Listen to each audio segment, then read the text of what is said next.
Hello again, and welcome to a financial thought leadership podcast, Banking on Experience, sponsored by CRMNEXT, the banking CRM, where we simplify work, drive growth, and deliver on experience. This podcast is meant to empower individuals working in the financial industry with stories, experiences, and knowledge straight from the source. Please take a moment to rate, review, and subscribe on your favorite podcast platform, and stay tuned for an awesome show.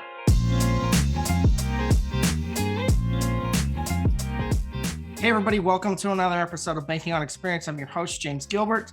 I am joined today by Stephanie Smith, who is the Executive Director of America's Credit Union Museum. Yes, that's right. There's a museum for credit unions. But you didn't know that, and we're going to talk about it today. So Stephanie, welcome to the show. How are you? Thanks for having me, James. Happy to be here. So excited because Stephanie is also going to co-host a new podcast series that we're going to be doing, sponsored by CRMNEXT and the Banking on Experience. It's going to be called CU Changemakers. Her and Jonathan Taylor are going to be doing that. And I'm super excited for that. So we're giving a teaser for that. Stay tuned for that in January. We're going to watch it. So you're going to be seeing an episode come live. Her and JT are going to be doing that. So Stephanie, I always like to ask my guests a quick question at the very beginning for them to get to kind of know you a little bit as a person. What does your perfect day outside of work look like? My perfect day outside of work would find me spending the morning walking back streets in either Florence or Rome, Italy, having lunch in a piazza, checking out some art, doing a little shopping, and then finding dinner in some back alley at some secret restaurant. Okay, you win. I haven't been to any of those places yet. Those are dream places for me. Bucket You list. definitely have to do it for sure. So, Stephanie, tell us a little bit about the America's Credit Union Museum. Why don't more people know about this, and how can we make sure more people know?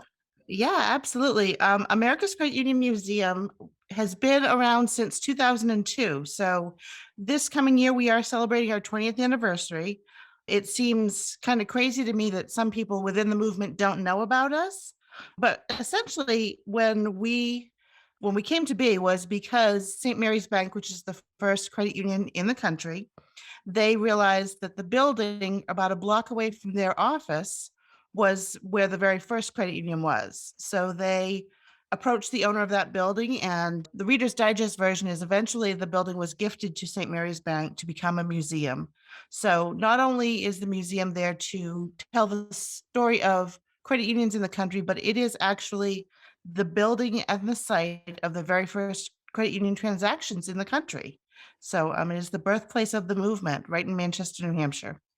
It's funny because when I very first reached out, when we got introduced to each other, I didn't know that there was a credit union museum, and I had been around the credit union industry for a long time, and it was actually really kind of warming to know about it and some of the history there. Obviously, credit unions, they want to participate and kind of get involved.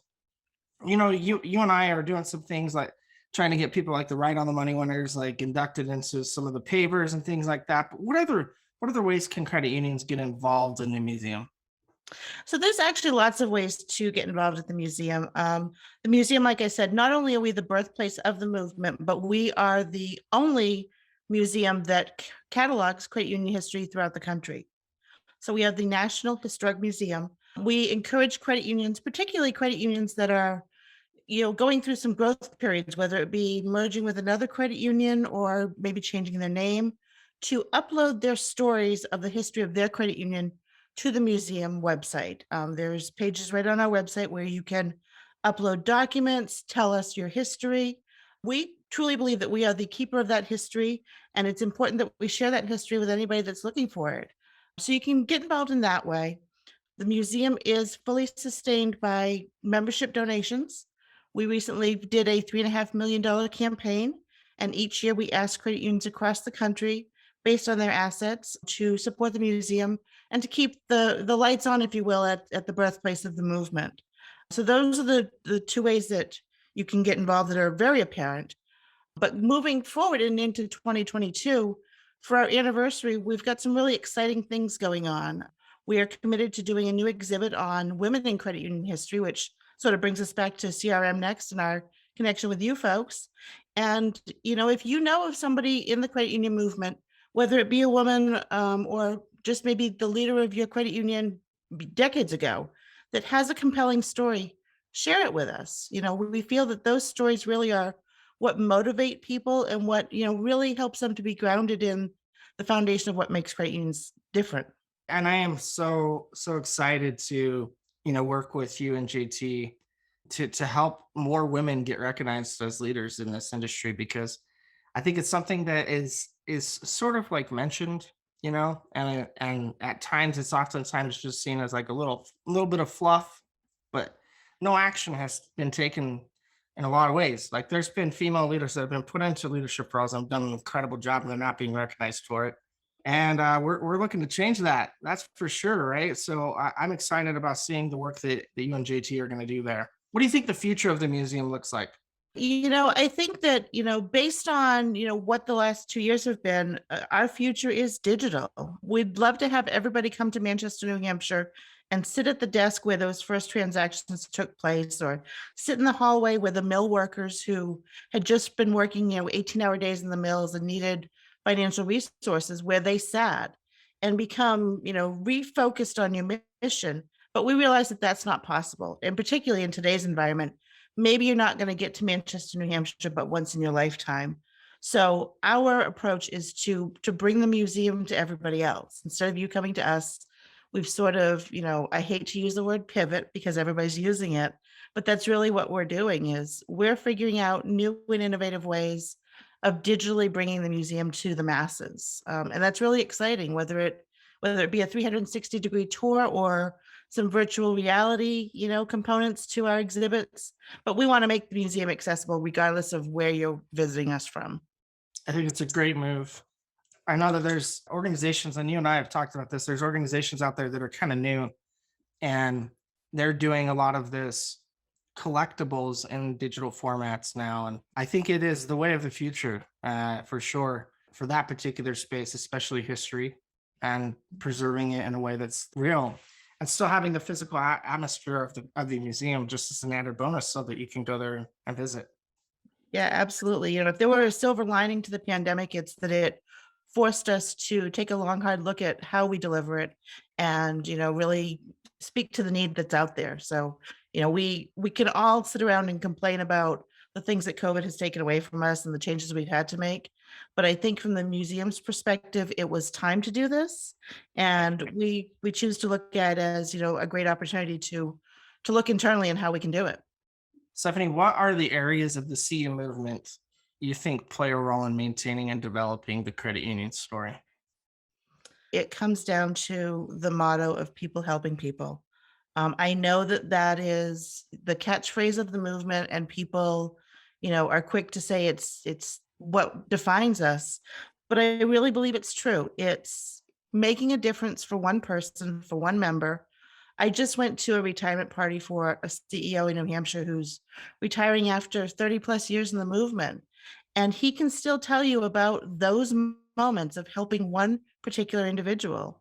And that's what I think, in a much broader sense, that's what makes the world a better place.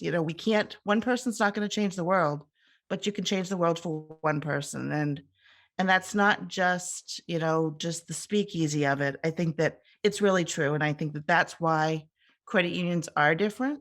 And that's why they'll continue to be different, because the people involved in them are so passionate about helping the people around them. They see a need, they meet the need. And that's certainly demonstrated, in how they've adapted to delivering credit unions during COVID. There's a need, they meet the need, and they've excelled.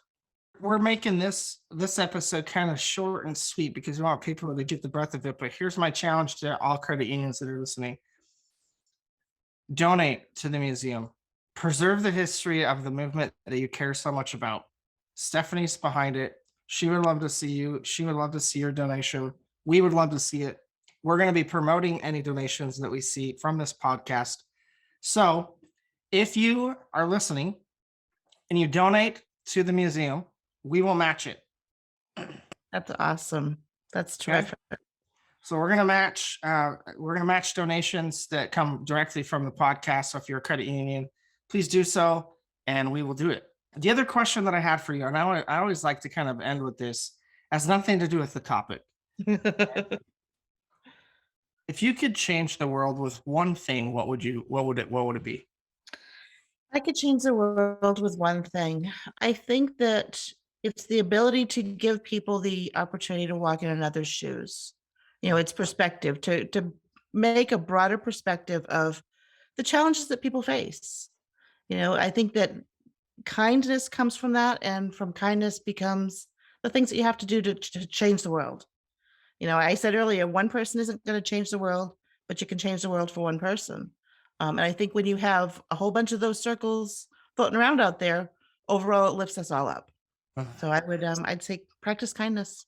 Nothing breaks walls down quicker than kindness in my eyes. Absolutely. Yep. And perspective for sure. So, Stephanie, we're at time. Thank you so much for joining us on this episode. We're gonna do a ton of promotion on your episode, and we're gonna get it out there to the listeners. So, thank you for joining us.